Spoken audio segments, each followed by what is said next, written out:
This month, McDonald's embarked on a new marketing campaign in which select customers are allowed to pay for their meals by showing their lovin'. McDonald's lingo for taking an embarrassing picture of yourself dancing like a fucking moron in exchange for a $2 cheeseburger. Alternatively, some customers are allowed to call their mothers and tell them that they love them. It's not clear if you have to tell your mother why you're calling. Hopefully, your mother is dead, and she never finds out how low you've sunk as a hungry adult. The campaign isn't meant to raise awareness for a cause or a charity, and it seems like a bizarre way to promote the company itself, as McDonald's has been, and will continue to be, a very visible brand that serves a distinct purpose: killing poor people with shitty food and shitty pay because they have no other options. It's the giant red clown boot pressed upon the heads of the working class. The Show Your Lovin' campaign isn't really about improving McDonald's image so much as it's about literally commodifying emotions themselves.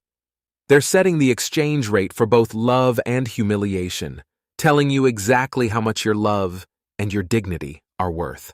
Of course, no one is really in love with McDonald's, and despite the smiling faces in those pictures, no one at McDonald's is genuinely happy. They're asking customers to participate in their fraud. You're not really paying with a selfie, or even happiness. You're paying to lie on behalf of McDonald's. You're paying with your integrity. While this seems like par for the course for a company that poisoned a man this week, there's a hidden benefit in all this. Unlike cash payments, some of the customers' humiliation bleeds over onto the employees that McDonald's refuses to pay a living wage. Emotional currency is hyper-liquid and incredibly volatile. It's impossible for a fry cook, probably on state assistance and considering suicide themselves, not to enjoy somewhat the pathetic look in the eyes of an obese man as he asks if he can get the free burger if he smiles for the camera. While this won't make the cashier's life better, it will remind him that others are suffering as well. And this, in a way, is a form of payment, especially when McDonald's has created a system where lovin' is subject to scarcity.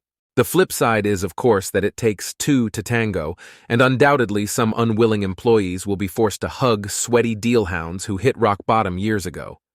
Some chap-lipped, pimple-chinned man who considers hugging a McDonald's employee for McNuggets to be a lateral move, if it's even a move at all and not just a delicate shifting from their perpetual couched position. In this situation, the employee will actually end up earning less than minimum wage. Luckily for McDonald's, they don't have to give a shit. All we can do is hope that those employees don't end up like that poor Target boy who killed himself last month after management paraded him around the store in handcuffs on the assumption that he had shoplifted. If only he had just been allowed to dance in front of everyone instead. He could be alive today, like his co-workers, who most certainly enjoyed humiliating him for their $7.50 an hour.